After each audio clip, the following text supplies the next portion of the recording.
This is Rumble with Michael Moore. I'm Michael Moore, and this is a special edition of Rumble, an emergency podcast system edition of my podcast, because we are in a revolution. I was just talking to Nick, our editor, sound engineer here for Rumble, before we began, and he was telling me about how proud he is to be an American.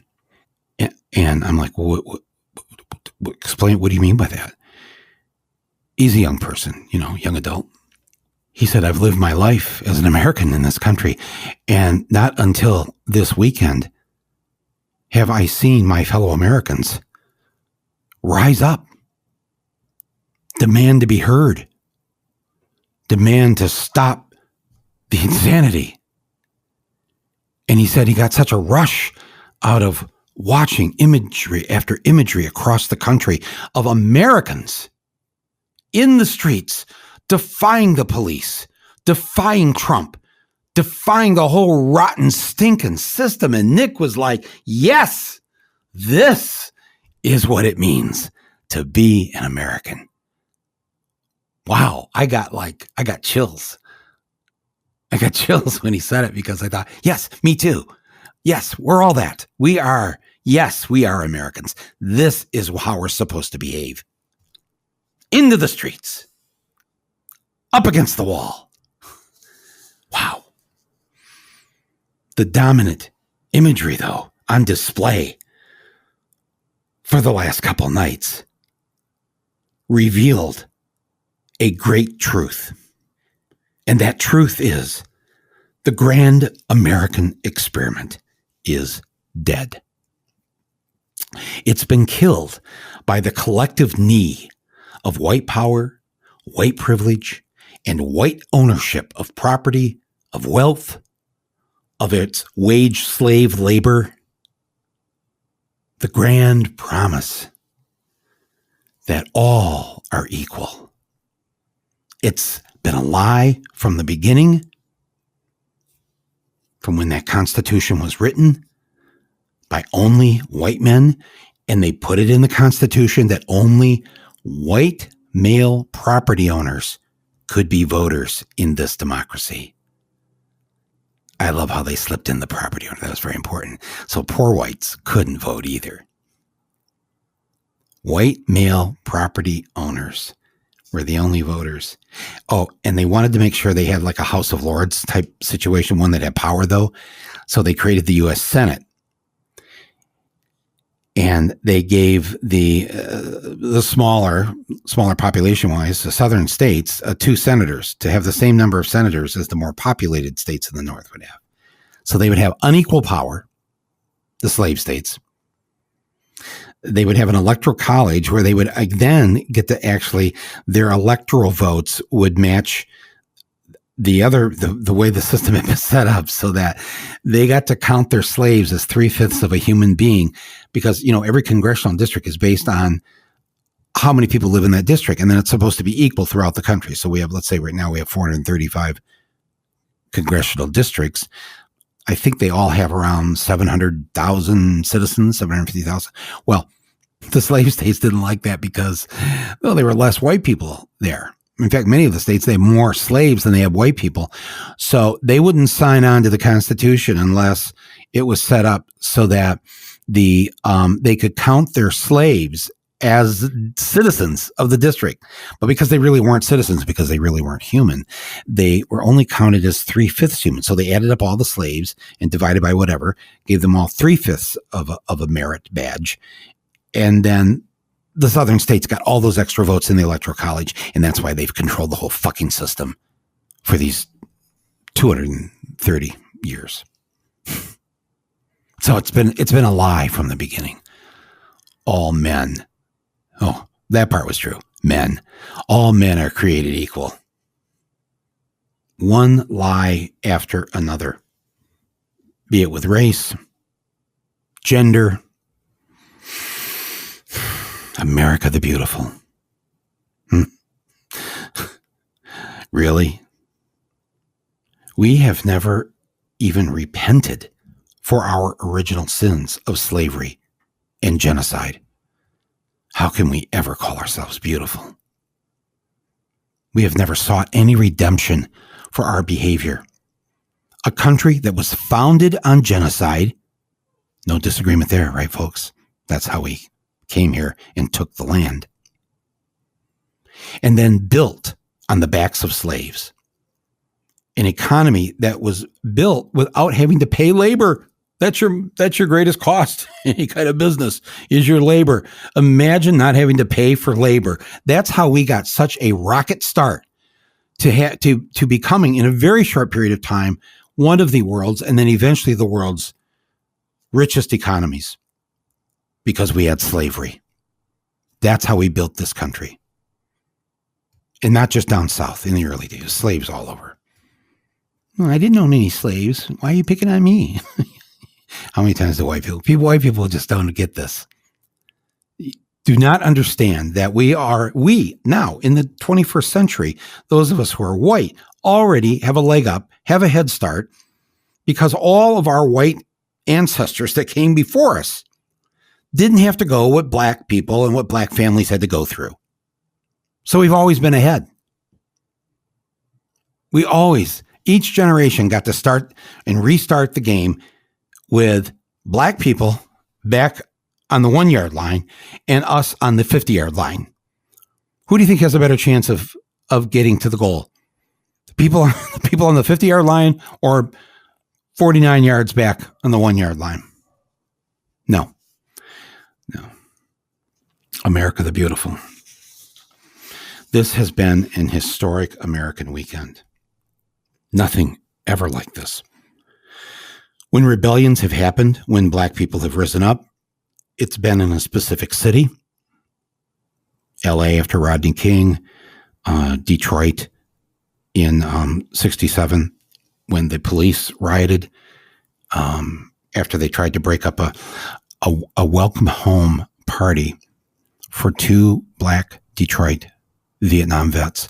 They had just come home from Vietnam, and the neighborhood wanted to honor them. And they had a party. But the party wasn't legal. The party was going beyond 2 a.m.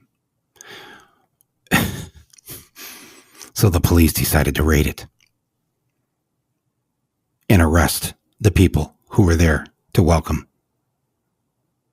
these veterans home. And all shit broke loose. And the National Guard was brought in, and dozens of African Americans were killed by the state of Michigan. I'm not going to go through all the other, you know them. But in my lifetime, at least, other than maybe perhaps on the night of and the night after the day that Martin Luther King was assassinated, I have not seen anything like what happened last night. I'm referring now to Saturday night. I couldn't keep track of how many cities, and the press couldn't either, because the poor press, they've, the large, the networks and the big papers like the Times, they used to have bureaus all throughout the country. They don't have that anymore. So they use freelancers and they try to cobble together something called the news. But you could see that at first I thought, oh my God, this is going on in 50 cities. And then it was like, oh my God, this is going on in Grand Rapids, Michigan. Extensive damage, they said. Erie, Pennsylvania, Reno, Iowa, Omaha. What? Someday soon, somebody will figure out exactly how many cities had an uprising last night, but I wouldn't be surprised if it's close to 100, and I wouldn't be surprised if today, tomorrow, it's 200. In fact, I just saw something come over one of the services here, news services, saying that a lot more small towns are rising up today. Already here in the afternoon. I'm recording this on Sunday afternoon, May 31st. And yes, of course, the uprising is because of what happened to George Floyd, Mr. George Floyd, lynched by the Minneapolis police. Not just the guy with a knee on his neck, but the other other 3 cops that were helping him, who were 2 of them who were holding down the lower part of his body that you can't see on that one video. Videotaped by a 17-year-old girl, Darnella Frazier. Lynched, killed, murdered. Premeditated, by the way. Premeditated. Premeditated doesn't mean that this cop, Derek is his name, with a knee. It's not like he was sitting around, he woke up that morning, he had a big plot to kill George Floyd. No, he knew that when he was doing what he was doing it in broad daylight in front of dozens of witnesses, and he knew he was being filmed, and none of it mattered because this black man really wasn't human, wasn't really even an animal. I don't know. Would you do that to a dog or a goat or? No, he wasn't even an animal. Just trash, something subspecies.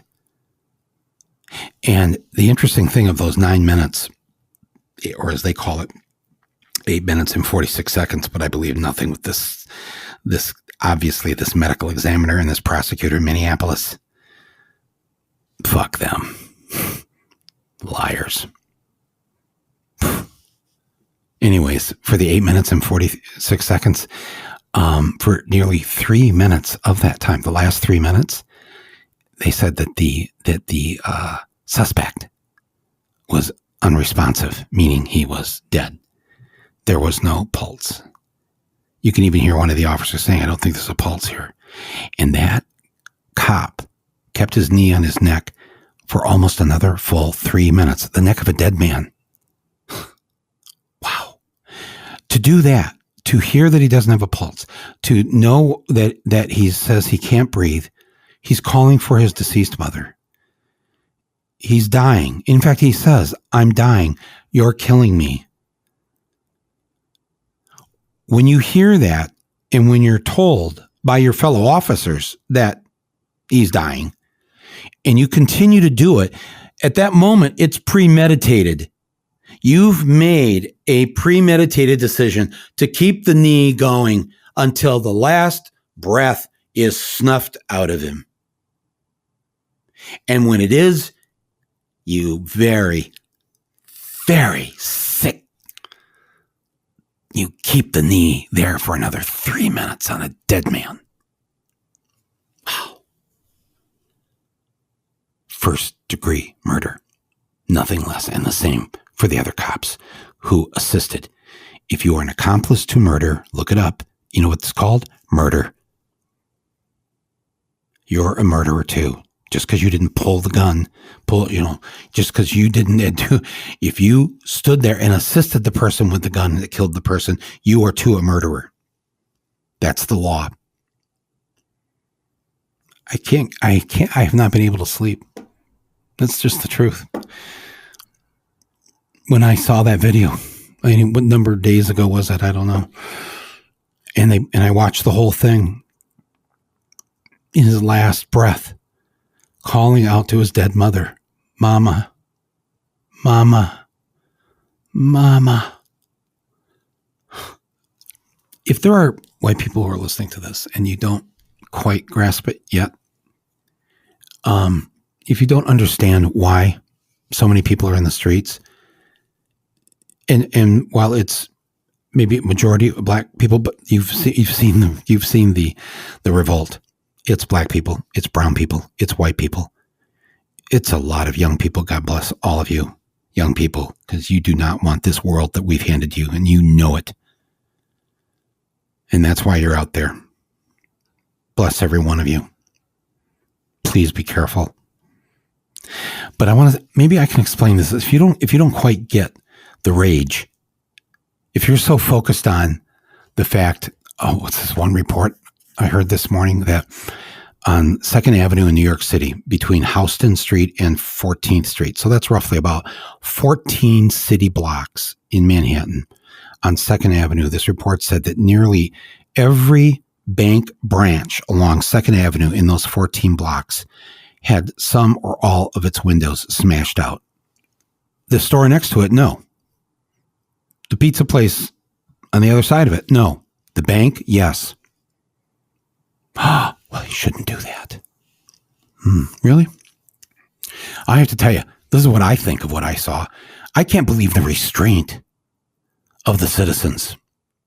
They haven't killed a single person. They haven't shot a single cop. Thank God. Don't do that. We're going to win this. But the fact that they haven't done it, that they haven't done that, do you realize the restraint? If you don't, then maybe this will help you. Imagine that we white people were the minority in this country. By the way, we will be somewhere in the 2040s. All the demographics show that that's the case. So, it might be good to change your ways right now because you are going to be the minority. And God forbid, right? Yeah. Okay. So imagine it, but let's imagine it right now. White people are the minority and black people are the majority, the vast majority of this country. And the majority of cops are black. What do you think you or other white people would do if year after year after year, these black majority cops assassinated white people, randomly killed white people, randomly shot white kids, unarmed white kids in the back? What if they threw down a decent white man and this black cop put his knee to the neck until the person was dead and then kept the knee there another 3 minutes? I'm serious, folks. I know it's hard to imagine this, but just imagine a black majority country. We're the minority, and it's your son that was pulled over last night and shot to death by the black police. Little freckle-faced Jimmy out there playing with his little toy gun. The black cops show up and immediately shoot this 12-year-old to death. Your little Jimmy, your little Billy, your little Justin. Can you tell me, what do you think would happen if that were the case? If this was a majority black country and the black police force just started randomly killing us, what do you think would happen? You know what would happen. First of all, let's just start with our white guys with those assault weapons going into the state capitals of Michigan and Wisconsin over the last month, walking in with assault weapons and shutting down our legislatures. Tell me what those guys would do if black police were randomly killing innocent white kids. We'd shoot the fuckers, wouldn't we? You're damn right. There'd be so many white snipers up on so many rooftops shooting black cops.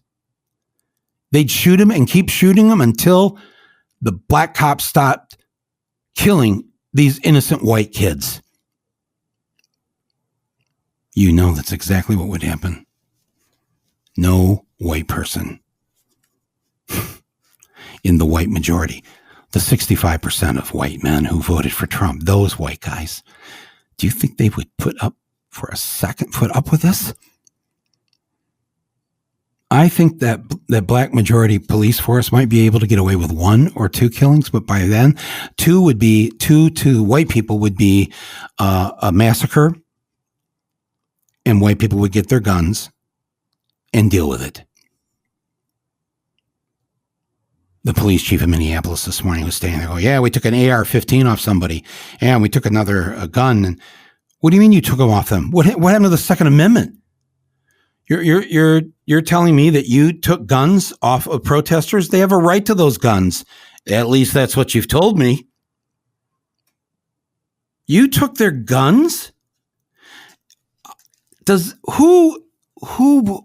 Anyone who's listening to this who believes in self-defense, let's just call it that, doesn't believe that every black American right now has a right to carry a gun for self-defense, not to take revenge, because black people don't do that, really, do they? Didn't do it in South Africa. Oh, the white people. Oh, if we let the black people, the majority, if we let them take over, we're all going to die. No, it didn't happen, did it? Oh, back in this country, 160 years ago. Oh, if we free the slaves, they'll kill us all. They'll kill us all. Slaves got freed. They didn't kill the white people. The white people who had tortured them and beat them, killed them, raped them. The black people, when they were free, didn't do anything except just wanted to go and live their friggin' lives. No, this is why you have to understand this. It's called empathy. Put yourself in the shoes of African Americans. And imagine you having the restraint after you saw one innocent white person after another being shot and murdered by the police. You wouldn't put up with it. And why should they? They're not taking their revenge out on us. No, they're peacefully protesting. And a few of them are angry. And then they're not so peaceful when it comes to property and cars. But they're not killing anybody. Oh, and I have to listen to this. Oh, there's all the good cops. There's just a few bad apples, bad apple cops. Most cops are good. I have to tell you that my experience actually with police is I would say generally decent. I know a number of cops that are really great people.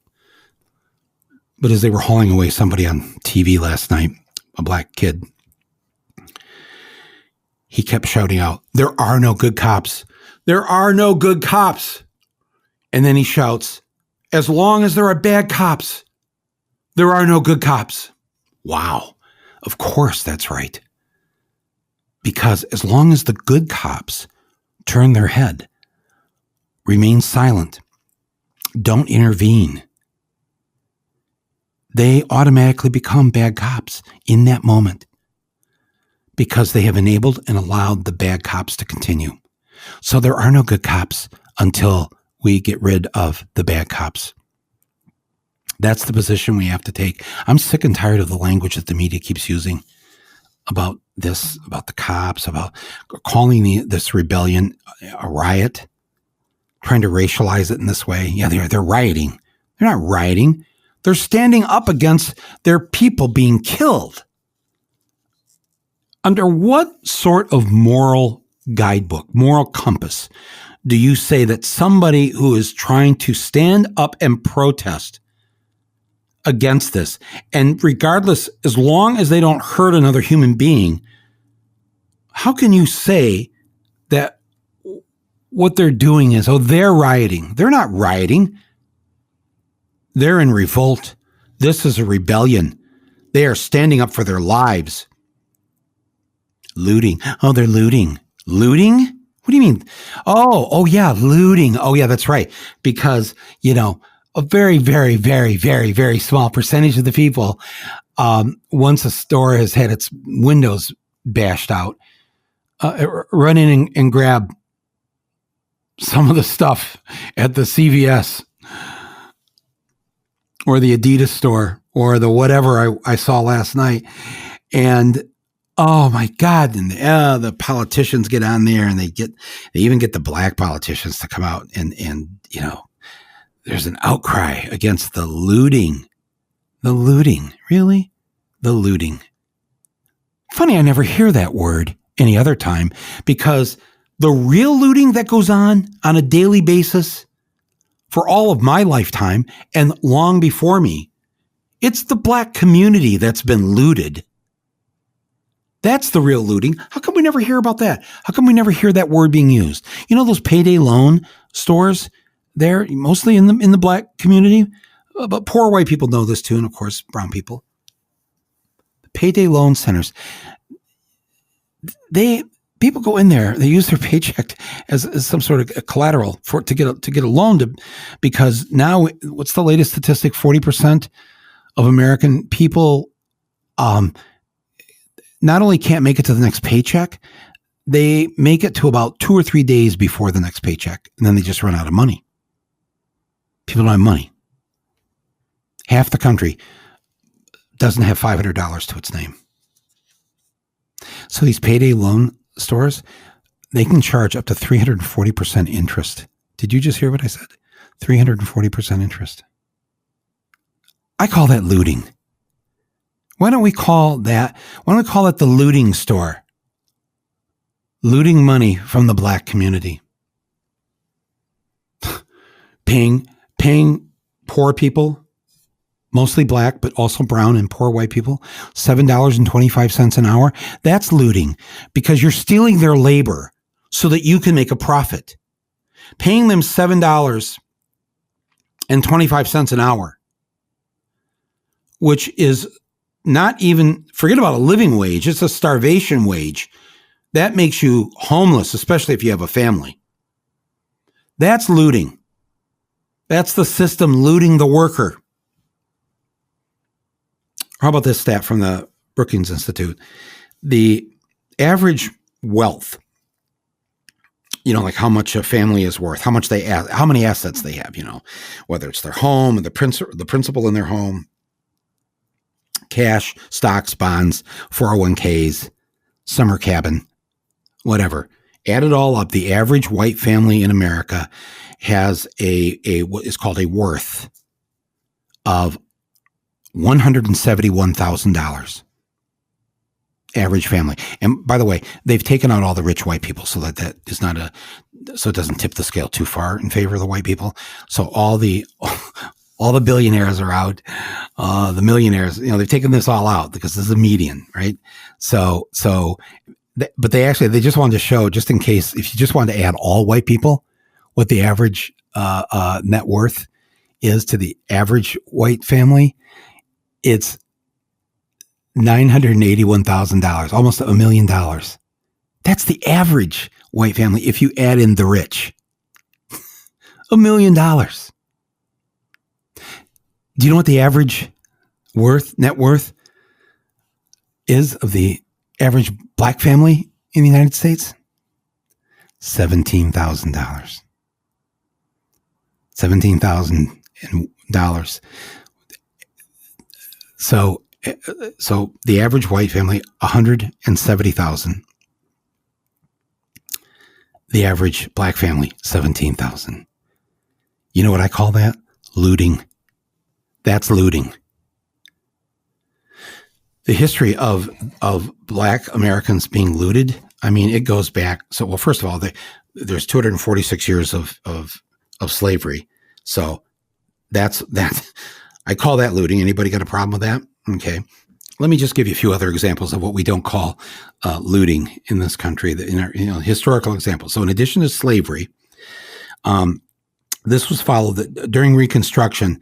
The federal government decided to set up a savings bank just for freed black slaves, so that if they wanted to save any money, they could do it. It was called the Freedman's Savings Bank, and it was administered by Congress, but full of corruption, mismanagement, the whole deal.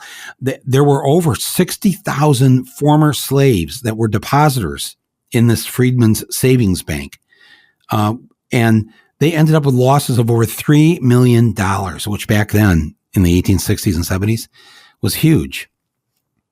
So that all got looted. All the slaves are free. They start to work. They're hardly making anything. They're putting their pennies in this bank that the U.S. government has set up for them. And then the bank is looted by Congress and its cohorts. There's one massacre after another at the turn of the 20th century.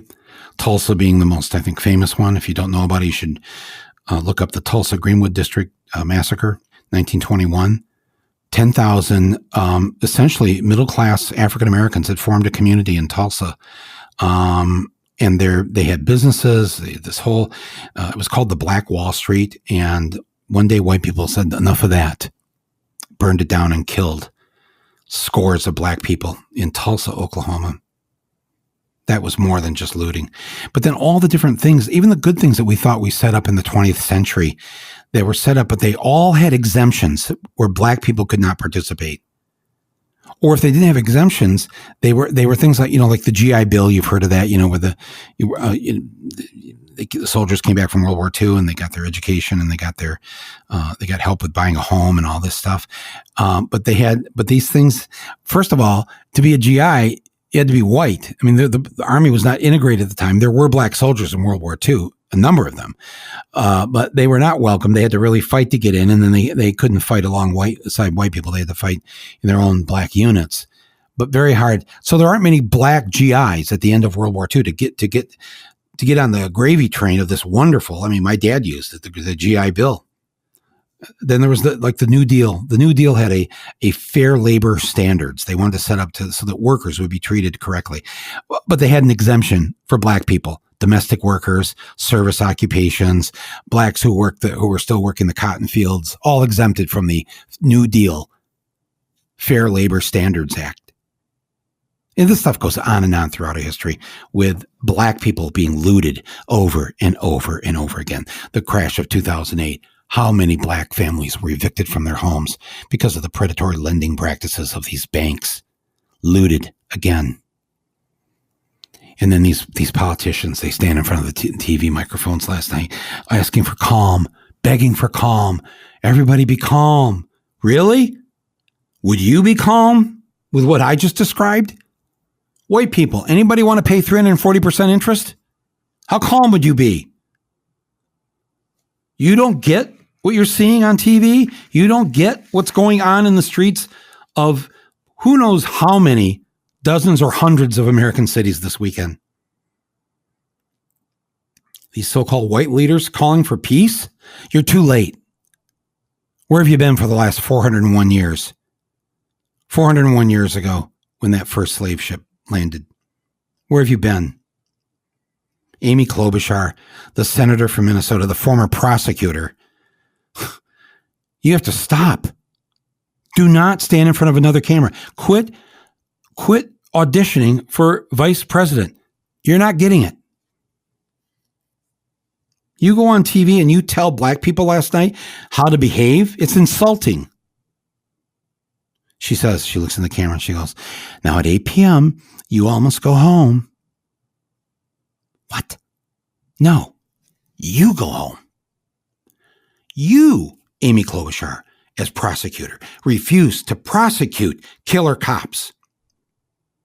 You are lying when you say that 80% of these agitators are from out of town. That's not true. Common sense, we all know that's a lie. You're making that up. And now we've heard this from all these other cities in the morning. Oh yeah, no, the radical protesters, they were from elsewhere. They took off their license plates so we wouldn't know what state they're from. Yeah, because what are they saying? What is Amy in Minnesota saying, and what are these other mayors saying? That, oh no, our black people are good. Our black people are good. It's these others from other states. Oh, what are you? Are the others black or are they white? What are you saying? Yeah, I wouldn't be surprised if some people from Chicago or Detroit, which is close enough to drive to Minneapolis, might have shown up. But Detroit and Chicago had their own thing going. So did Flint. So did Grand Rapids. So did Columbus, Ohio. Des Moines. Salt Lake City. I heard somebody say, I didn't know there were black people in Salt Lake City. Yes, of course there are. There are black and brown people everywhere in this country. Where have you been? They don't want to believe it's local people doing this, because why would they? Why would our black people break these windows and start these fires? No, they wouldn't do that. They're not that upset. It's not that bad here. It's Minnesota. It's Lake Wobegon. Wow. They not only lie to us, they lie to themselves. Nobody's buying it. My friends, this uprising has to continue. Don't hurt another human being, please. Continue what you've been doing. Do not hurt people. Do not put other people in jeopardy. Even these dirty cops, these bad cops, I'm going to give you some suggestions of what needs to be done, what we need to do as a society, and what we all can do each other ourselves right now, today. So here we go. These ideas are not just my ideas. These are being proposed by many, many people, and I want to give them more power and a larger microphone. So here we go. This is what I believe, and I demand, and I and millions of others demand the following. Number one, cut local police budgets by 50%. Cut it now. Cut them right off. We do not need this. And I'll tell you how we do not need it in just a couple seconds here. But I'm telling you, you think you need it to protect yourself, but there are better ways to protect our neighborhoods and our communities. Police is not one of them. First of all, they don't prevent crime. What are police? Police respond after you call 911, after the crime is been committed. Then they show up. They should change their name to crime scene cleanup. That's what they do. They put some yellow tape up, take some pictures, gather evidence, and then hopefully they try to punish the person after the fact who's committed this crime. But they do not prevent crime. They found that they have just as good a presence if they're on bikes in their little shorts and all that, just as well as opposed to driving around in their cars and harassing people. That doesn't help. Cut the police budgets by 50% right away. That would have a huge impact in protecting us, and especially protecting Black people from the police. Number two, we have to demilitarize our local police. This has gotten crazy. Since 9/11, the cops, it looks like a military operation. They've given police agencies tanks and all these guns and equipment and stuff that you use in war. What's the message to the people in the community? That we're at war against you. You're the enemy, and we will fucking kill you if we need to. Even if we don't need to, we'll fucking kill you. No more army equipment given to the police. Demilitarize them. They are not to wear camouflage. They're to look like us. Number three, we could pull a Reagan here. I don't know, those of you who were alive then when Reagan was president. It might have been the third or fourth month into his presidency, just a couple months after he was, after he was shot, actually. The air traffic controllers had their own union and they went on strike all across the country. The guys that work the airports, guys, men and women. They went on strike and Reagan ordered them back to work. They had to work. And they said, no, we're a union. You have to negotiate with us. He said, well, yeah, do I? You're all fired. He literally fired every air traffic controller in the country. Every tower at every airport, no matter how big or small the airport was removed. Every employee was removed. It was stunning. I can't remember how long it was before air travel continued, but it wasn't long. It might have been a few days. I don't know where they did some quick training. They had scabs, people would cross the picket line, but the union never got their jobs back. They never came back. And they were able to operate our air travel system with a whole new force of air traffic controllers. I say we do the same thing with the cops. I'm not saying fire them, but I think we need a pause right now, and we need to do what Reagan did, and that is we have to suspend the police. All police are suspended, or definitely all white police are, because those are the ones doing 99% of the killings. And then immediately they're re-interviewed. We have a interview.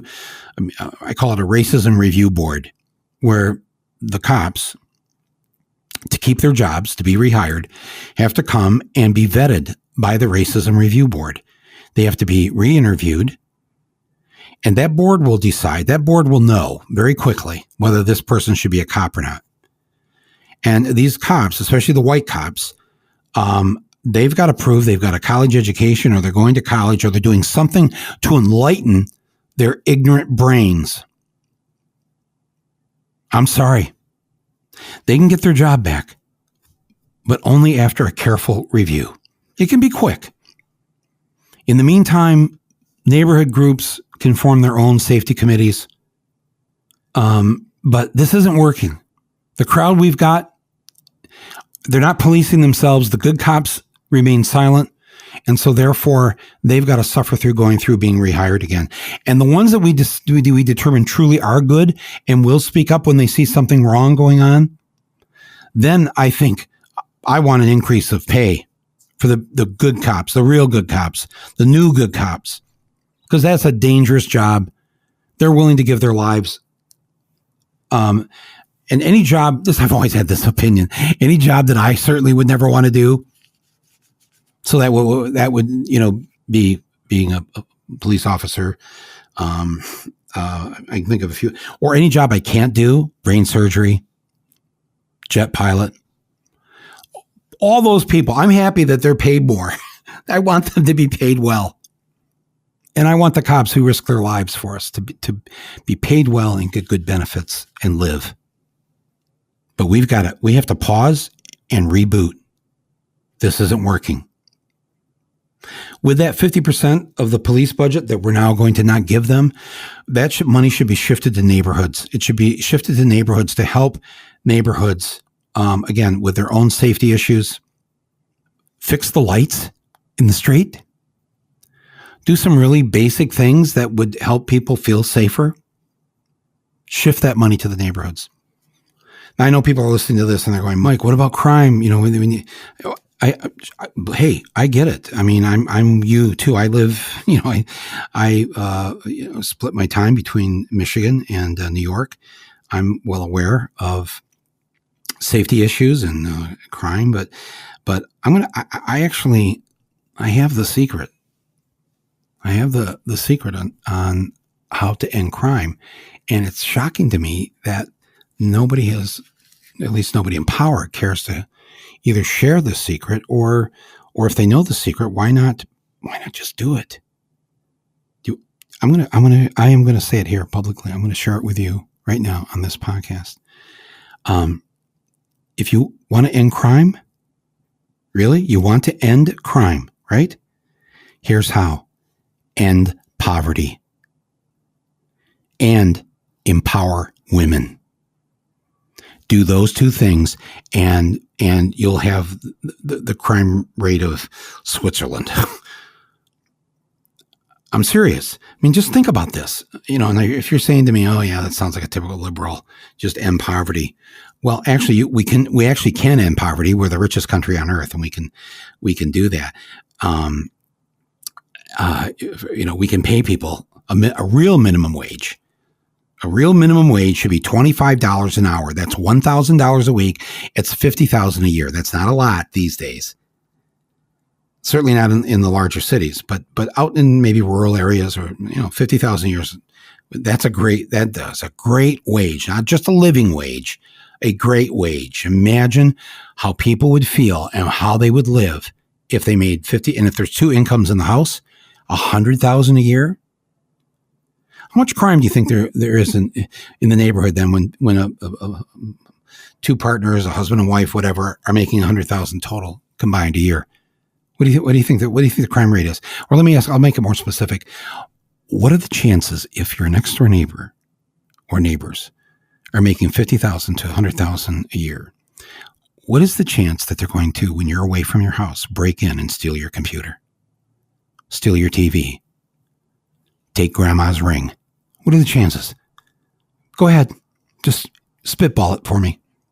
What's the percentage? What's the chance that somebody making $50,000 or a couple that's making $100,000 a year is going to rob you, hurt you, jump you from the bushes? You know what the answer is. You've already got it. The answer is none. The chances are none, with the exception of the kleptomaniacs. Okay, which is a mental issue. And so if we had better mental health that was paid for, you didn't have to worry. You could go get help. If you're a kleptomaniac, you like to steal things. That's okay, fine. That's a problem, but it's a mental problem. It's not a crime problem. Who is going to hurt you if they're making $50,000 a year, or together they're making $100,000 a year. Right there, why wouldn't you support a good middle class minimum wage just for your own safety? Just so that all the other people, all the other people in the neighborhood are getting this $1,000 a week. They're not going to hurt you. They're not going to break in. They're not going to steal your car. Can you imagine being carjacked going down the street? Somebody's rolled down the window. They've got a gun pointed at you, and you go, Joe,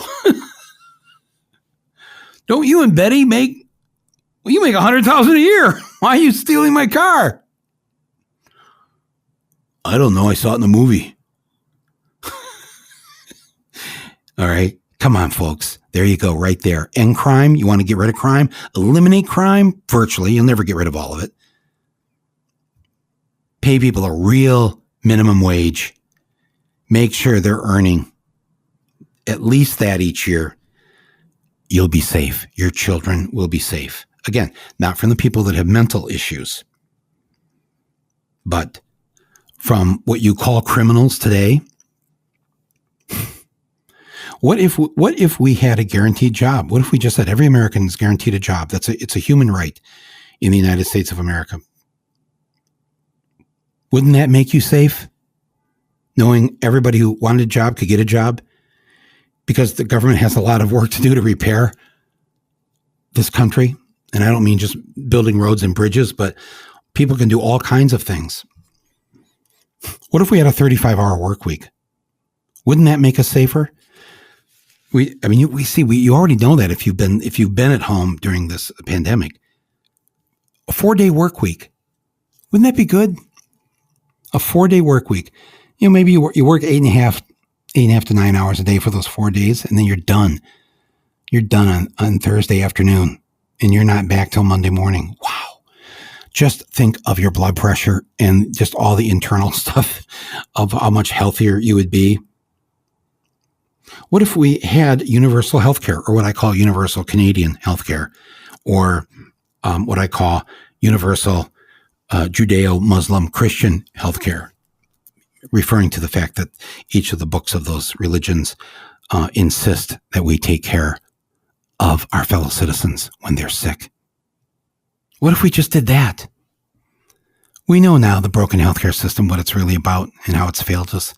Let's get in charge of it. The government should be in charge of it, just like it is in every other democracy. Let's just friggin' do this. You want to get rid of crime? You want to feel safe? You don't need more police. You need your neighbors not fearing bankruptcy or eviction simply because they got sick. You want to feel safe? Make sure they're taken care of. Make sure you're taken care of when you're sick. And there's the litany of this list here of how we'd all be living in a better, safer society where we don't need white men with guns to protect us. We need to protect ourselves by taking care of each other.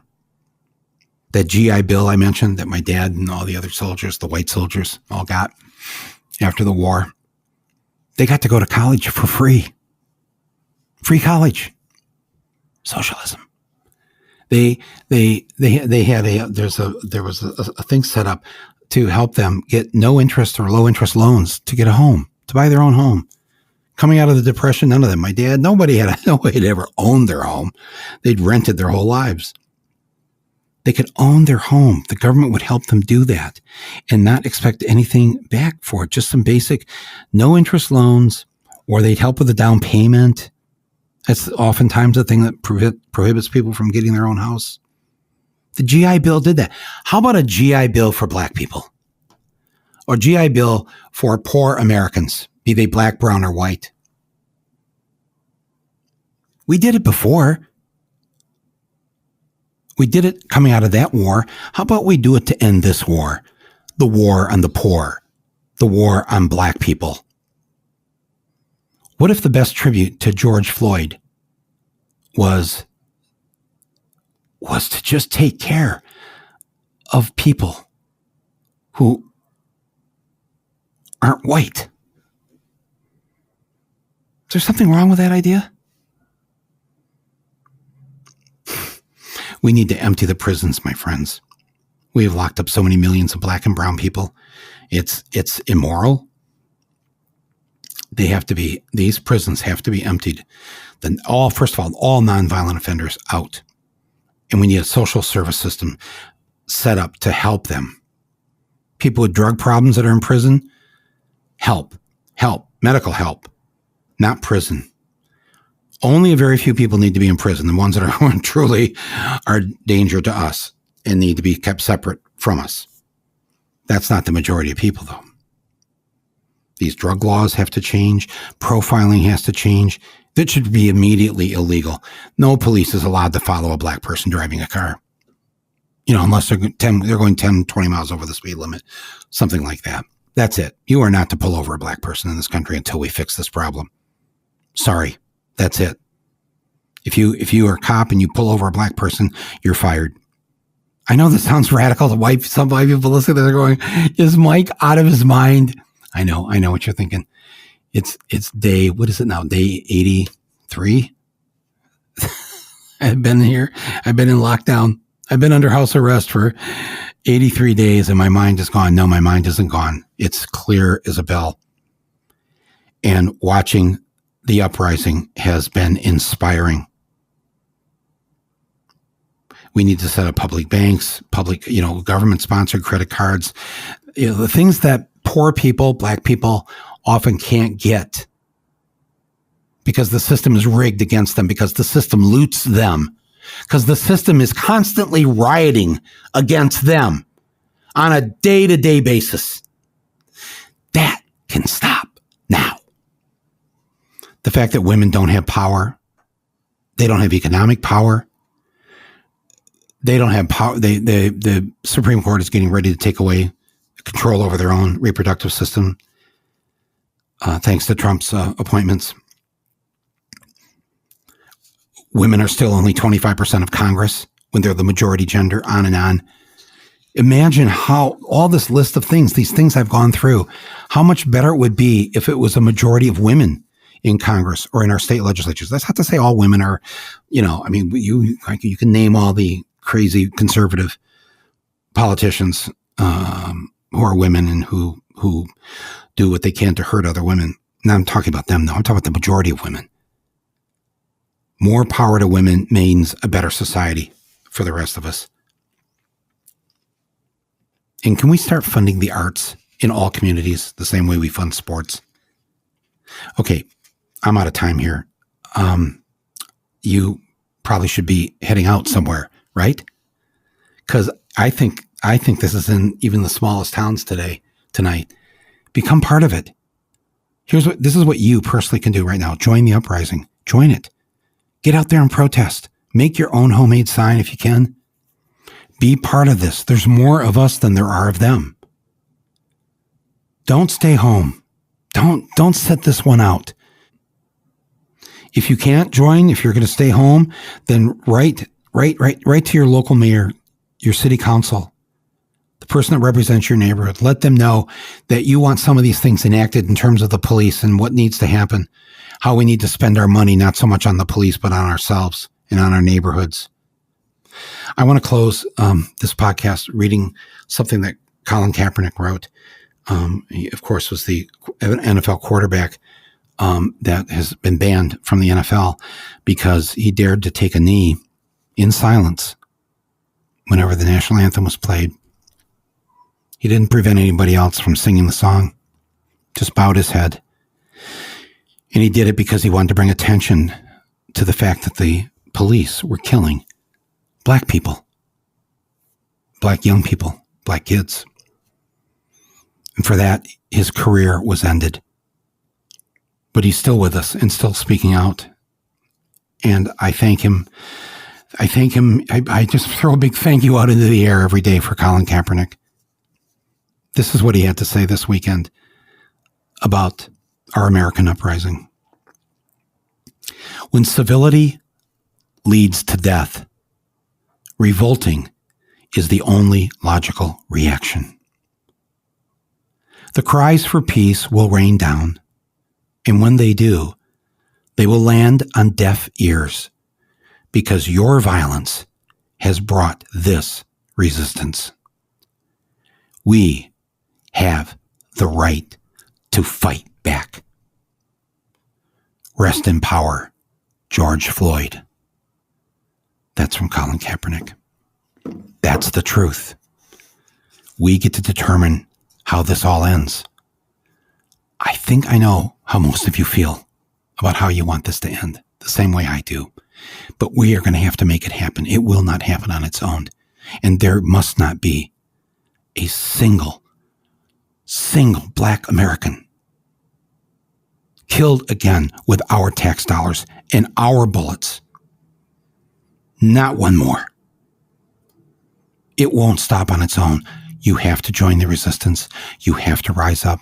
You have to get involved. Find the way, whatever the best way is for you to do that. Everybody has their role in this. To do nothing is to be complicit. You are part of the problem then. But hey, you listen to Rumble, so I don't think it's you I'm talking to. I think I know that you're already doing this. You're already involved. And if you're not, you're going to turn this thing off right now and get involved. Thank you for letting me talk to you today on this emergency podcast edition of Rumble with Michael Moore. I care deeply about all of you. And for those who've had to suffer, while I and others like me got to have the privilege, that ends now. It must end now. Bless all of you. Please be well. I will speak to you again in the next day or two. I know some of you are writing me about what's going on with our movie. Yes, it's still banned. It is still down. It's still not on YouTube. The other forces of evil have succeeded in interrupting it with their outside attack. We will win this. The movie will be back up, and we'll talk about what really happened. But that is not today's issue. Today, we take back America. Please, my friends, participate, resist, rise up, join in, and be good to yourselves and to others. We'll talk soon.